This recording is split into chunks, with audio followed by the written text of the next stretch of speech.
On the morning of December 1st, 2020, a 900-ton instrument platform that had hung suspended for nearly 6 decades suddenly dropped from the sky. It plummeted 492 feet in under 10 seconds. The massive array of steel and concrete slammed into the 1,000-foot-wide reflector dish below, shattering the aluminum panels and sending a violent shockwave of debris rolling outward across the jungle floor. For the scientists who had spent their entire careers operating the facility, watching the footage felt incredibly visceral. Many described seeing the structure fall in the exact same way people describe witnessing a death. The Arecibo Observatory was the most productive radio telescope in the history of science. How an engineering marvel built to decode the cosmos was allowed to meet such a violent, spectacular end is a mystery that requires looking back to its exact physical origins. In the late 1950s, a Cornell physicist named William E. Teach wanted to fire a radar signal upward and measure what bounced back to map the ionosphere, the charged uppermost layer of Earth's atmosphere.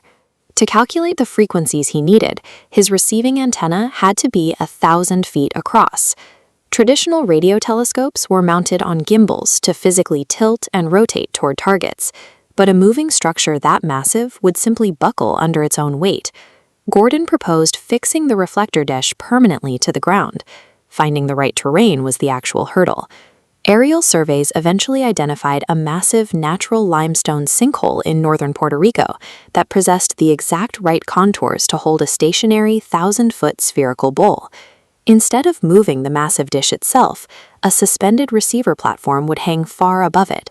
By sliding that platform along an arc, scientists could collect signals arriving from entirely different angles of the sky.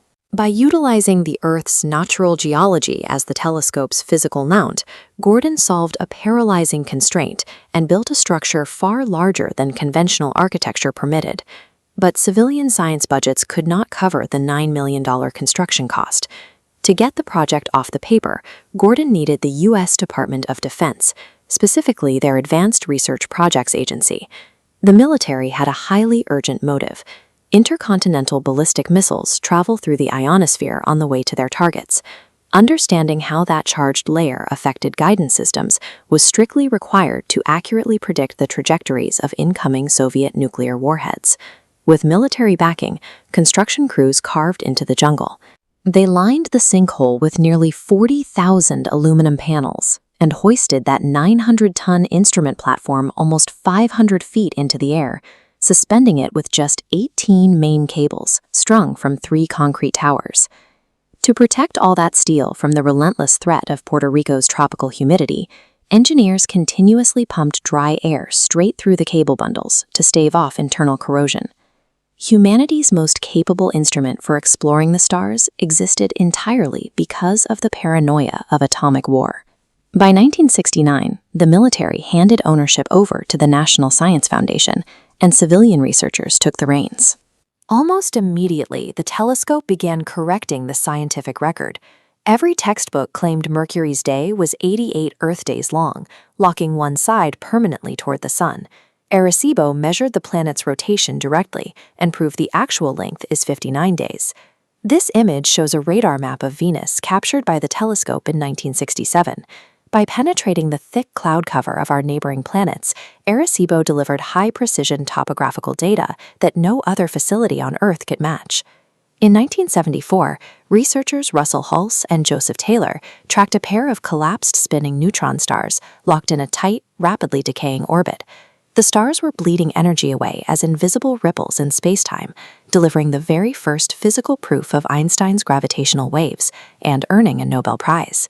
That same year, scientists used the dish to transmit a sequence of encoded information 25,000 light-years outward, deliberately announcing humanity's existence to the universe. Soon, Arecibo became Hollywood's go-to set piece for films like GoldenEye and Contact. In just a few decades, Arecibo had shifted from a classified military outpost into a site synonymous with humanity's attempts to listen to the stars.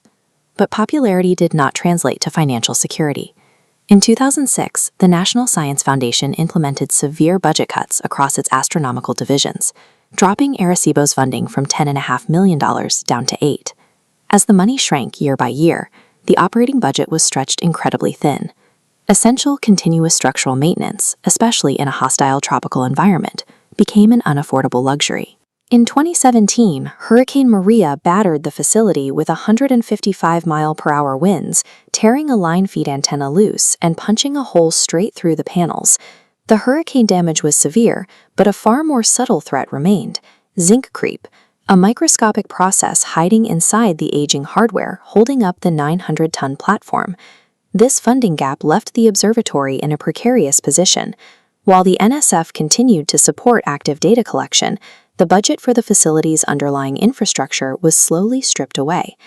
Zinc creep is the long-term deformation of metal.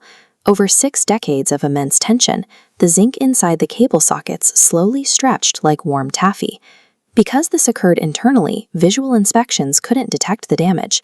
The structure failed for years until the zinc yielded completely. The final timeline was incredibly rapid. In August 2020, an auxiliary cable slipped from its socket. 3 months later, a main support cable on the exact same tower snapped without warning.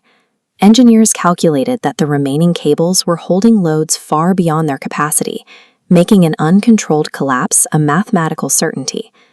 Today, the National Science Foundation has formally announced the telescope will not be rebuilt. The shattered reflector dish and the 900-ton wreckage remain exactly where they fell, slowly being reclaimed by the tropical jungle.